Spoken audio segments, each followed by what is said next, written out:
তোমার বাড়িতে কন্যা জন্ম নিয়েছে, মুসওয়াদ্দা, কেন তুমি মন কালো করলে, মুখটা কালো করলে, বেজার হলে? ইয়াতাওয়ারা মিনাল কওমি মিন সুয়ে, মন বেজার করে লোকের কাছ থেকে লুকিয়ে বেড়ায়। কি সর্বনাশ হয়ে গেল! আয়ুমসিকুহু আলা হুনিন আম ইয়াদুসতুহু ফিত তুরাব, আমি কে গলা টিপে মেরে দেব না মাটিতে পুঁতে দেব? আল্লাহ বলছেন আলা সাআ মা ইয়াহকুমুন, সাবধান, এমন কথা বলবে না। আলা, সাবধান। এই মৌলানা জানে আলা মানে হলো হরফে তামবিক, সাবধান, এমন কথা বলবে না, মেয়ে হয়েছে বলে বেজার হবে না, সাবধান হয়ে যাও। দেখবেন যেখানে কারেন্টের ট্রান্সফরমার থাকে, যারা বাংলা পড়তে পারে তাদের জন্য লেখা থাকে বিপদ, যারা ইংরেজি পড়তে পারে তাদের জন্য লেখা থাকে ডেঞ্জার, আর যারা হিন্দি পড়তে পারে তাদের জন্য লেখা থাকে খাতরা, আর যারা কিছুই পড়তে পারে না তার নিচে এইরকম একটা তাড়া ফটো হাড়ের উপর কিছু বুঝতে না পারলে সেটা যে এখানে উঠতে ইউনি হবে, একে বলে আলা, সাবধান। আল্লাহ তাআলা বলছেন আলা সাআ মা ইয়াহকুমুন, মেয়ে হয়েছে বলে বেজার হয়েছে কেন? এটা কতই না খাতারনাক কথা, সাবধান হয়ে যাও। আল্লাহ তাআলা নবী সাল্লাল্লাহু আলাইহি ওয়াসাল্লাম পবিত্র জবানে বলেছেন, যার বাড়িতে মেয়ে আসে রহমত আসে। তোমরা কি লক্ষ্য করে দেখো না, কোরআন মাজিদে 114 খানা সূরা, কোন সূরার নাম সূরাতুর রিজাল, পুরুষের নামে কোন সূরা নাই, কিন্তু 1.5 পারা লম্বা একটা সূরা আছে, ওই সূরাটার নাম হলো সূরাতুন নিসা, মেয়েদের নামে সূরা। সুবহানাল্লাহ বলুন, মেয়েদের নামে সূরা। তাহলে 1.5 পারা লম্বা সূরা নাযিল করলেন, নাম দিলেন সূরাতুন নিসা, মেয়েদের নামে সূরা। মেয়েদের মর্যাদা আছে না নাই? ওখানে মেয়েদের আহকাম, হুকুম, শরীয়তের বিধিবিধান কি বিস্তারিত আলোচনা করলেন, আলোচনা করে বুঝিয়ে দিলেন মেয়েদের মর্যাদা আছে। আমরা হঠাৎ মেয়েদের কথায় কথায় ভৎসনা করি, তিরস্কার করি, মেয়েদের তালাক দিয়ে দেই। সাবধান হয়ে যান, খবরদার এমন কথা বলবেন না। ইসলামে নারীরা তো অধিকার দিয়েছে, কোনো ধর্ম দেয় নাই। একজন বলছে মোট বিষয়, তাহলে জমি অর্ধেক কেন? হিন্দু ভাইদের সমান সমান, বা ছেলে মেয়ে আপনারা অর্ধেক দেন, এখানে তো শেষ করে দিয়েছে। না, শেষ করে মন দিয়ে শুনবেন। আল্লাহ তাবারক তাআলা যখন মেয়ে জন্ম নেবে তখন আল্লাহর নবী বলছেন, যদি কোনো ব্যক্তি দুটো মেয়ে লালন পালন করে বিয়ে দিতে পারে, আমি আর সে জান্নাতে কাছাকাছি থাকবো। তাহলে মেয়ে লালন করার জন্য বাপকে দায়িত্ব দেওয়া হলো। মেয়ে যখন বড় হয়ে যাবে স্বামীকে দায়িত্ব দেওয়া হলো। স্বামী সতর্ক হয়ে যাও, তুমি যদি তার খরপোশ দিতে পারো, পানির ব্যবস্থা করতে পারো, পায়খানার ব্যবস্থা করতে পারো, কাপড় চোপড় দিতে পারো, তবে বিবাহ করবে। সব দায়িত্ব তোমার, মেয়ের কোনো দায়িত্ব নাই।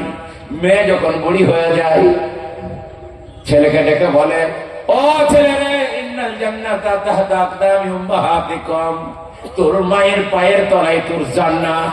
খবরদার, তুই যেখানে শোবি তার থেকে ভালো জায়গায় তোর মাকে শোয়াবি। তুই যেখানে যেমন খাবি তার থেকে ভালো খাবার তোর মাকে খাওয়াবি। তুই যেমন ভালো জায়গায় যাবি তোর মাকে ভালো জায়গায় নিয়ে যাবি। খবরদার, তোর মায়ের পায়ের তলায় জান্নাত। তাহলে ছোটবেলায় মেয়েদের দায়িত্ব দিল পিতাকে, তারপরে যুবতী অবস্থায় মেয়েদের দায়িত্ব দেওয়া হলো স্বামীকে, বয়স্ক অবস্থায় মেয়েদের দায়িত্ব দেওয়া হলো বেটাকে।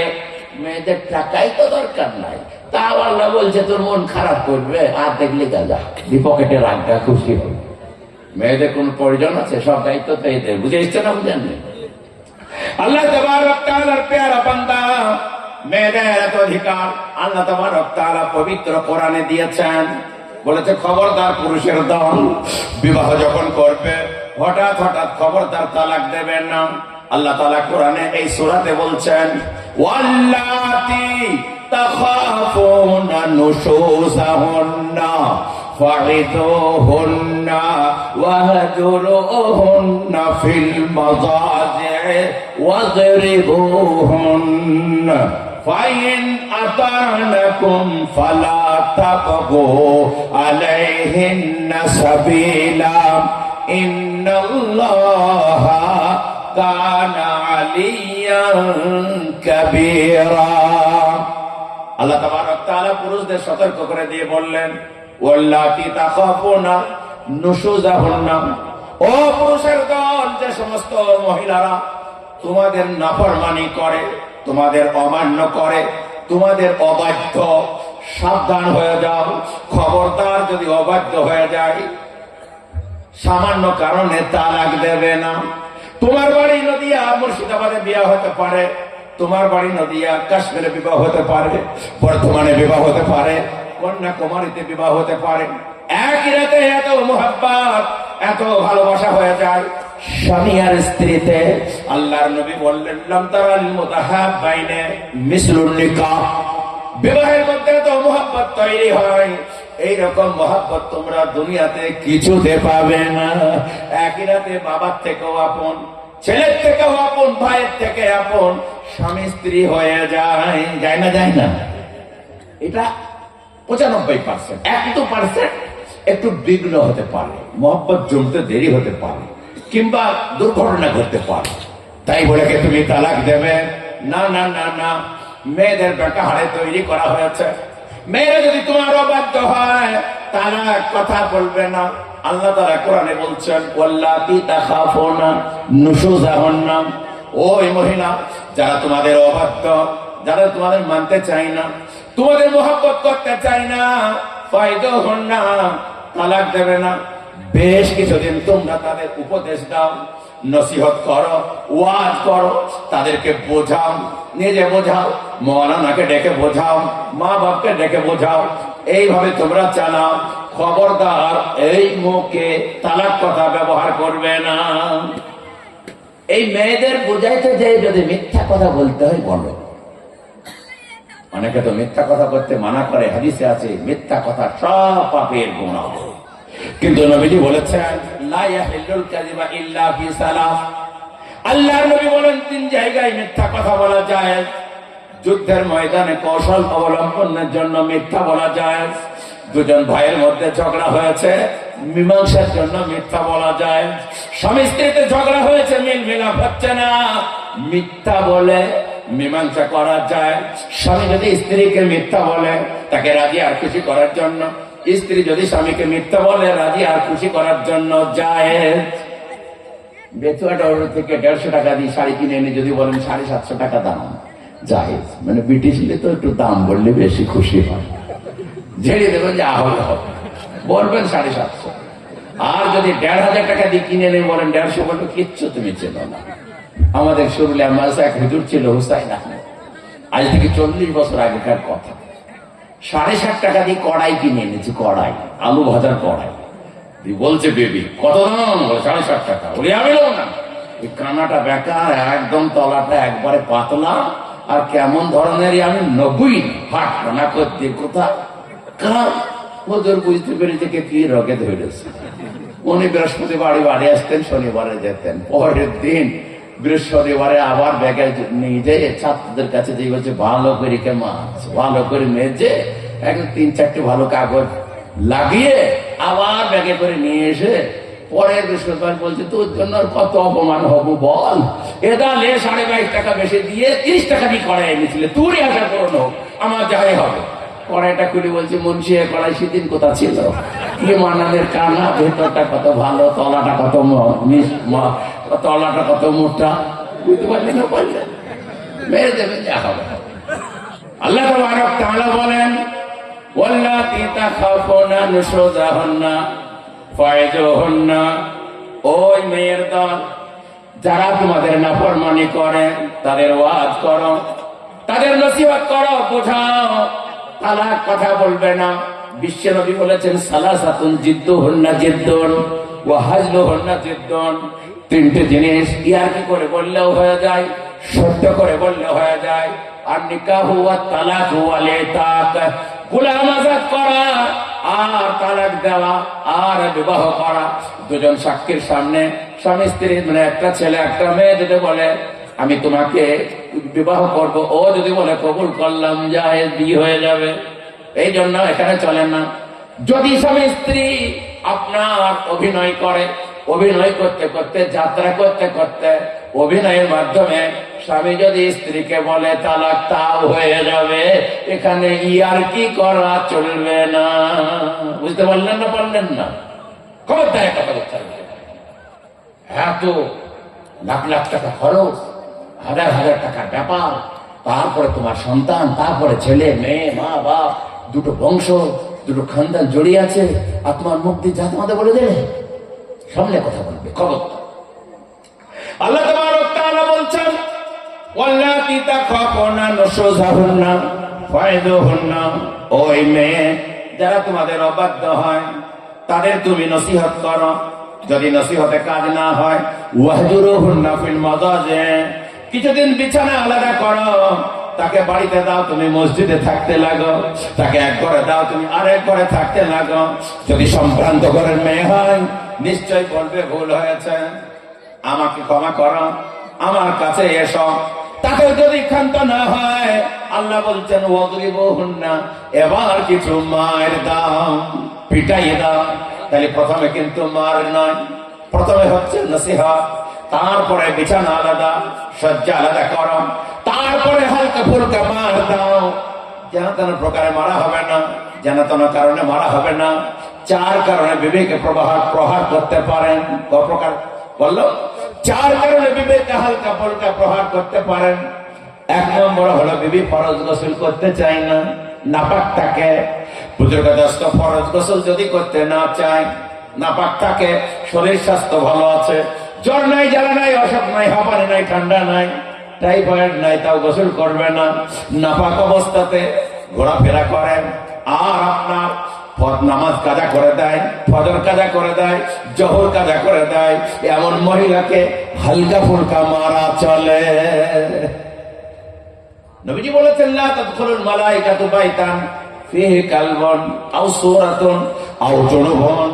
শুনে যান ভালো করে, আল্লাহর নবী বলেছেন ওই বাড়িতে আল্লাহর রহমতের ফেরেশতা আসে না যে বাড়িতে কোনো কুকুর থাকে, যে বাড়িতে কোনো জীবের ফটো থাকে, আর যে বাড়িতে কোনো নাপাকি লোক থাকে। নাপাকি লোক বলতে যদি প্রথম রাতে নাপাক হয়ে যায় শরীর, ফজর পর্যন্ত রিহাই আছে, আপনি তায়াম্মুম করে উযু করে শুয়ে পড়েন, কোনো অসুবিধা নেই। কিন্তু ফজর কাজা হয়ে গেল, আর যদি আপনি তাও নাপাকি থেকে পাক না হন, তাহলে কিন্তু এবার আল্লাহ ফেরেশতা আসবে না। বুজুর্গদস্ত, এবার আপনাকে পবিত্র হতেই হবে। ওই সময় যদি আপনার মরণ হয়ে যায়, মৃত্যু এসে যায়, শয়তান এসে ঘিরে আপনাকে বেঈমান করার চেষ্টা করবে, আল্লাহর রহমতের ফেরেশতা ঘৃণায় ঢুকবে না। মুফতি শফি সাহেব রহমতুল্লাহ আলাইহি কিতাব লিখেছেন কাইদুশ শাইতান ইনদাল মাউত, মরণের সময় শয়তানের ধোঁকা।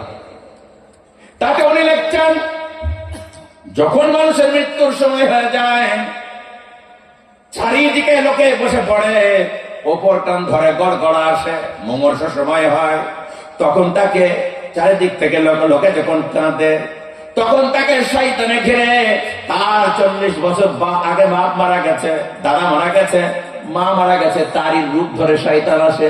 গ্রামের খতমি মরে গেছে, তারই রূপ ধরে শয়তান আসে, এসে বলে বাবা রে আব্দুল করিম, বলে কি খবর? বলে বাবা কেমন আছিস? বলে মোটামুটি আছে, এই তো যাচ্ছে, অবস্থা খারাপ। বলে বাবা রে তুই 40 বছর আগে আমি দুনিয়া ছেড়ে চলে গেছে, আমি কবর হাসর পুলসিরাত ঘুরে আসলাম, ইসলাম ধর্মের কোনো খেল নাই। তুই যদি চিরতরে বাঁচতে চাস, তাড়াতাড়ি হিন্দু হোক, খ্রিস্টান হলেও চলবে, ইহুদি হলেও রেহাই, যদি মুসলমান হয়ে যাস তোর রেহাই না। এই দেখ কিভাবে মেরেছে, একটাই অপরাধ, আমি মুসলমান বলেছিলাম। ইমান বাঁচবে তো? শয়তানের ধোঁকা, কায়দুশ শাইতান ইনদাল মাউত। সাহাবারা বললেন কি হবে? এই যদি বিপদ হয়, আমার দাদা সেজে, মা সেজে, আমার বোন সেজে, যদি আমাকে এইভাবে মুসিবতে শয়তান ফেলে কি করবে? তখন ওই লোকটা ছটফট করতে করতে বলে তাই নাকি? এত বড় মৌলভী সাহেব আমাদের গ্রামের আলেম, তিনি কি ভুল বুঝিয়েছিলেন? বলে বিলকুল ভুল, আমি চাক্ষুষ দেখে এসে বলছি। হাসর কবর সব ঘুরে আসলাম, ইসলাম ধর্মের কোনো খেল নাই। এখনো তোর সময় আছে, জ্ঞান আছে, তাড়াতাড়ি পাল্টেলে, আকিদাটা পাল্টেলে, ধারণাটা পাল্টেলে, ইমানটা পাল্টেলে, ইহুদি হোক নাই খ্রিস্টান হোক নাই অন্য কিছু হওয়ার রেহাই নাই। লোকটা ছটফট করতে থাকে, কি করব কি করব। আল্লাহর নবীকে সাহাবারা বললেন, ইয়া রাসূলুল্লাহ, এই যদি অবস্থা হয় আমরা তো কেউই বাঁচব না। আল্লাহ তাবারক ওয়া তাআলা কোরআন নাযিল করলেন আর বললেন, ইন্নাল্লাযীনা ক্বালু রাব্বুনাল্লাহ সুম্মা ইসতাকামু তাতানাজ্জালু আলাইহিমুল মালায়েকাতু আল্লা তাখাফু ওয়া লা তাহজানু ওয়া আবশিরু বিল জান্নাতিল্লাতী কুনতুম তুআদুন। তার মোকাবেলায় ফেরেশতা আসবে, এসে বলবে, আল্লাহ তাআলা বলছেন, ইন্নাল্লাযীনা ক্বালু, নিশ্চয় যাহারা বলিল রব্বুনাল্লাহ, আল্লাহ আমাদের প্রভু, সুম্মা ইসতাকামু, তার উপরে প্রতিষ্ঠিত থাকলো মৃত্যু পর্যন্ত, আল্লাহকে প্রভু বলে মেনে নিয়ে ঈমান আমল নিয়ে বেঁচে থাকলো, তাতানাজ্জালু আলাইহিমুল মালায়েকা, যখন তাকে শয়তান বিভ্রান্ত করবে আল্লাহর ফেরেশতা আসবে, এসে বলবে, এই আল্লাহর বান্দা আব্দুল্লাহ, এ তোমার দাদাও নয়, এ তোমার নানাও নয়, এ তোমার গ্রামের খতিবও নয়। বলে এরা কারা? বলে এরা হলো শয়তান, তোমার ঈমান চুরি করতে এসেছে। তুমি যে ইসলামের মধ্যে টিকে ছিলে ওটাই ঠিক। আল্লাহ তাখাফু ওয়া লা তাহজানু, ভয় করো না, চিন্তা করো না, ইসলামটাই ঠিক। মৃত ব্যক্তি ইশারায় বলে, ওরা বলছে এটা ঠিক, আপনি বলছেন এটা ঠিক, আপনি যে ঠিক বুঝবো কি করে বলুন? আল্লাহ তাবারক ওয়া তাআলার ফেরেশতা ঈমানদার বান্দাকে তার জান্নাতের ফটোটা নিয়ে এসে বলবে, ওয়া আবশিরু বিল জান্নাতিল্লাতী কুনতুম তুআদুন। বাবারে, তুই এত কষ্ট করে নামাজ পড়েছিলি কেন বল? এত কষ্ট করে রোজা করেছিলি কেন বল? মাথার ঘাম পায়ে ফেলা পয়সা আল্লাহর রাস্তায় দিয়েছিলে কেন বল? তখন বলবে, ওরে আল্লাহর ফেরেশতা, জান্নাতের প্রকারের জন্য জাহান্নাম থেকে বেঁচে যায়, জান্নাতে যায়, এই জন্য তো করেছিলাম। আল্লাহর ফেরেশতা বলবে, এই দেখ, ওয়া আবশিরু বিল জান্নাতিল্লাতী কুনতুম